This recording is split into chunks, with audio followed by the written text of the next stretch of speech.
Peggy 18.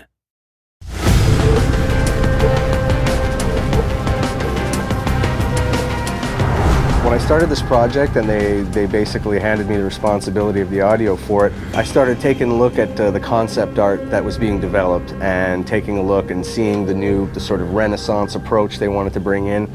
And it became obvious pretty early on that this was the type of game that was a story-driven game.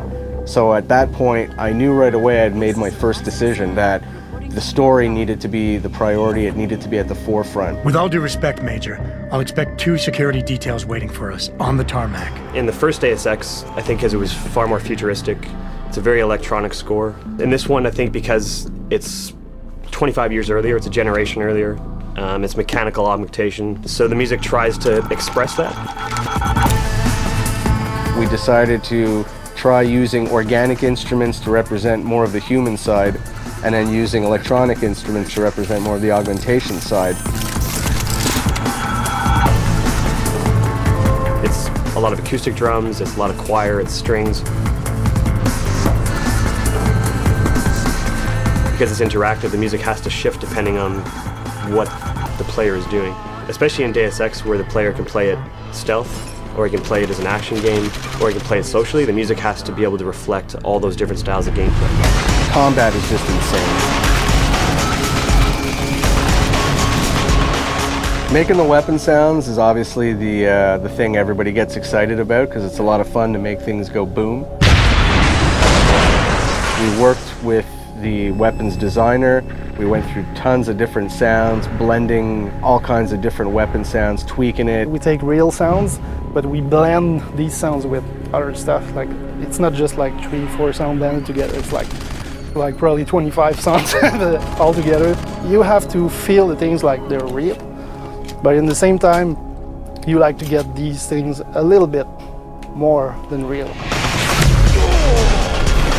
Hacking was a fun part to do because it's kind of its own little battlefield in itself. It's you against the mainframe, and when you're hacking something, I want it to feel somewhat cerebral, but I also wanted to have that tension of like, okay, I can't afford to get caught here. We had a lot of ideas on how to work the stealth side. We used distances to decide at what point we wanted to start hearing people. Someone's running. At what point did we want to start stressing the player out with the fact that they've got enemy guards approaching.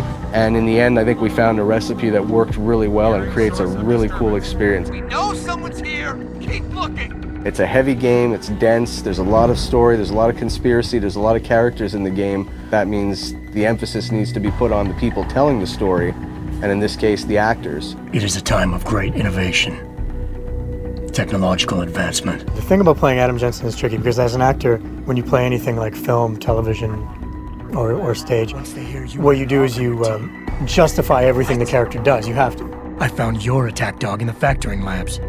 But with Jensen, I have to justify not only why he's doing one arc, but why he's doing hundreds of arcs. When I have the option to play as a good guy, to not kill anybody, to go through the game and knock people out and never get discovered, that's what I'll do. Because I feel like a good guy wouldn't go around killing everybody. If I kill somebody and I didn't mean to kill them, I'll go back to a previous save. And I'll be like, okay, no, I'm going through without killing them. To get the game immersive, I played it in a subtle way so that you can imprint your emotions onto the character. What are you talking about, Malik?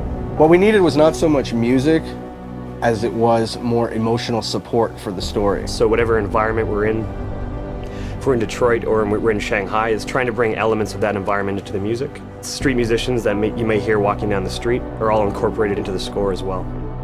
You have to give a special color to the game. You have to get the vibe of that city. It's not just ambience. We've also got sounds being triggered at different intervals as you walk because that's what makes it feel realistic. Hearing a window break in the distance as you walked a certain path. And what's cool is when you walk back the same way, it's not going to be the same sound. It's not baked in. We've got something else cooked up. I don't have no freaking sponsors. Now you're sitting there going, okay, well, this feels like it's adapting to what I'm doing in the game, and ultimately that's the illusion you want to create.